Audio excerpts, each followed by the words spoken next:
নিঃস্ব অবস্থায় কি দোয়া করতে পারেন একজন মানুষ, এই দোয়াটা শিখে নেন, ইনশাআল্লাহ আপনার জীবনের সমস্ত সংকট কেটে যাবে ইনশাআল্লাহ। আমি নিজেও এই দোয়াটা বেশি বেশি করার চেষ্টা করি। দোয়াটা হচ্ছে, মুসা আলাইহিস সালাম একটা গাছের নিচে হেলান দিয়ে বসলেন, বসে দেখলেন দুইজন মেয়ে দাঁড়িয়ে আছে দূরে, পানি নিতে পারছে না, লোকজন পানি নিয়ে যাচ্ছে, ওরা দাঁড়িয়ে আছে বেচারি। মুসা আলাইহিস সালাম গিয়ে বললেন, কি সমস্যা আপনাদের? এটা নিয়ে আপনারা আবার মেয়েদের সাথে কথা বলার চেষ্টা করেন, ঠিক আছে? তো মাহারাম গায়রা মাহারাম মেনে চলে।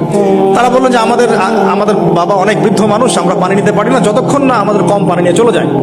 মুসা আলাইহিস সালাম তখন একটু বললাম না, ফিজিক্যালি খুব স্ট্রং ছিলেন, থাকে না বডি বিল্ডার, সামনে গিয়ে কথা বলে সরব পানি নিতে দাও, তখন মানুষ একটু মূল্যায়ন করে না।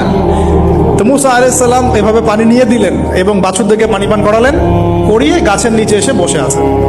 বসে বসে তিনি দোয়া করছেন, এই যে দোয়াটা তিনি দোয়া করছেন, রব্বি, একটা নেক কাজ করলেন, নেক কাজ করলেন না, মানুষের উপকার করলেন, নেক কাজ করে এসে গাছের নিচে বসে দোয়া করছেন, আল্লাহ এখানে তো আমার খাবার পানি বাসস্থান কিছুই নাই, আমি কি করব? রব্বি ইন্নী লিমা আনজালতা ইলাইয়া মিন খায়রিন ফাকির। অর্থ হচ্ছে, হে আল্লাহ, তুমি তোমার পক্ষ থেকে আমার উপরে যে নেয়ামতগুলো দিবে, আমি এর জন্য ফকির হয়ে বসে আছি।